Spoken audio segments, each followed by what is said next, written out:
12वां अध्याय। अपने गुरु के आश्रम की कालावधि। तुम आ गए? श्री युक्तेश्वर जी ने बरामदे के पीछे स्थित बैठक में बिछे हुए व्याघ्र चर्म पर बैठे बैठे ही मुझसे कहा। उनका स्वर ठंडा था, दंग भाव शून्य। जी गुरुदेव, मैं आपके अनुसरण के लिए आया हूं। झुककर मैंने उनका चरण स्पर्श किया। परंतु यह कैसे हो सकता है? तुम तो मेरी इच्छाओं की अवहेलना करते हो। अब ऐसा नहीं होगा गुरुजी। आपकी इच्छा ही मेरा धर्म होगी। तब ठीक है, अब मैं तुम्हारे जीवन का उत्तरदायित्व ले सकता हूं। मैं स्वेच्छा से अपना सारा भार आपको सौंपता हूं गुरुदेव। तो अब मेरा पहला अनुरोध यह है कि तुम अपने परिवार के पास घर लौट जाओ। मैं चाहता हूं कि तुम कोलकाता जाकर कॉलेज में प्रवेश ले लो।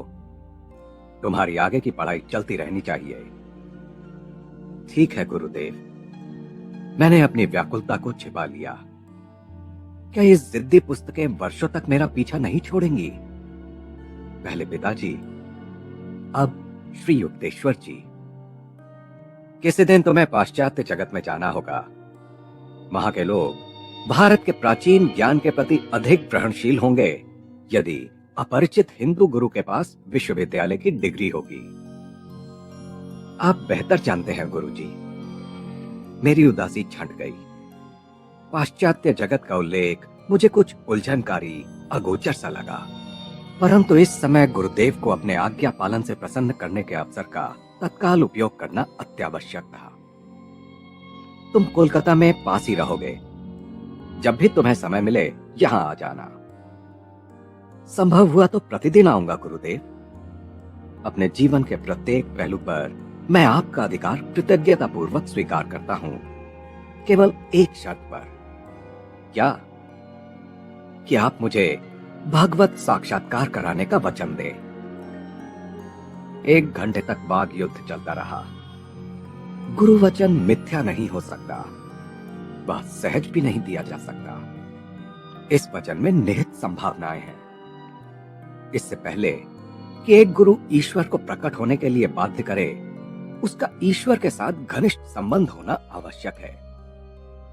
श्री युक्तेश्वर जी के ईश्वर के साथ तादात्म्य को मैं जान गया था और उनका शिष्य होने के नाते उनसे यह वचन प्राप्त करने के लिए दृढ़ निश्चयी था। तुम बहुत हठी हो।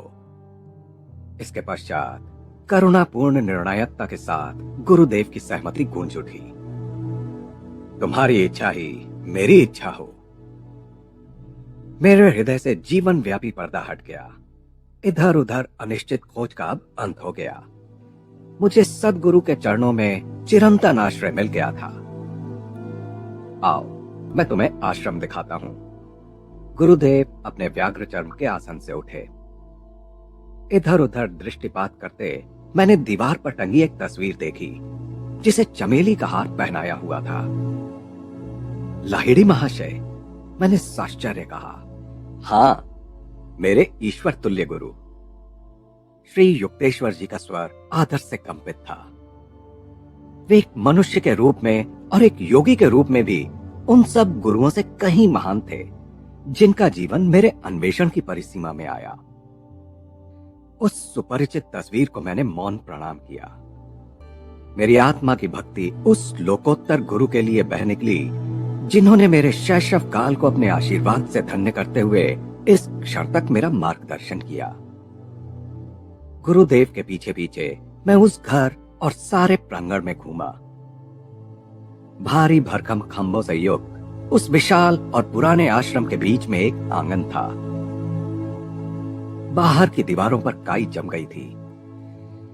आश्रम परिसर पर निसंकोच कब्जा किए हुए कबूतर सपाट धूसर रंग की छत पर फड़फड़ा रहे थे।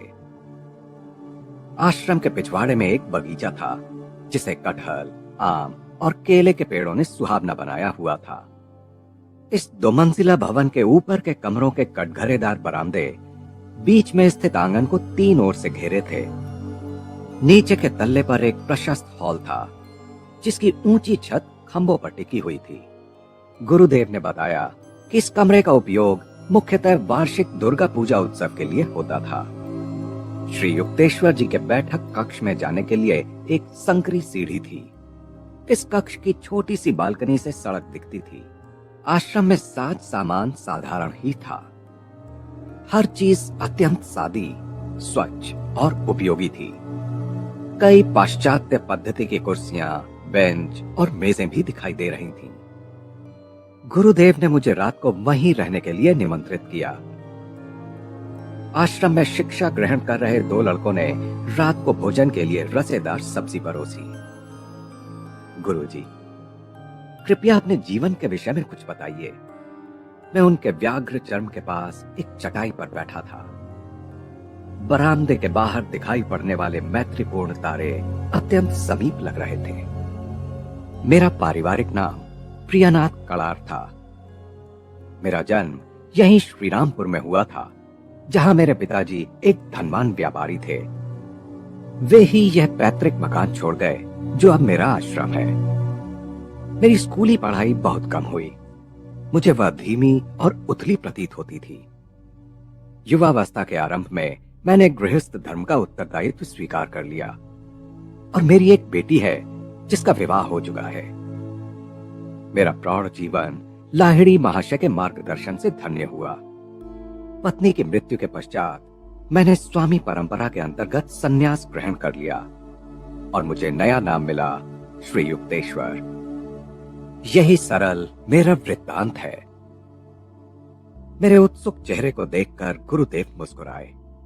सभी जीवन वृत्तांतों की तरह उनके वृत्तांत ने भी उनका केवल बाह्य परिचय ही दिया, बिना आंतरिक पुरुष का परिचय दिए। गुरुजी, मुझे आपके बचपन की कुछ कहानियां सुनने की इच्छा है। कुछ कहानियां बताता हूं और प्रत्येक में निहित नैतिक शिक्षा भी। इस चेतावनी के साथ श्री युक्तेश्वर जी की आंखें हंसी की झलक में चमक उठी। एक बार मेरी मां ने एक अंधेरे कमरे में भूत होने की डरावनी कहानी बताकर मुझे डराने की चेष्टा की।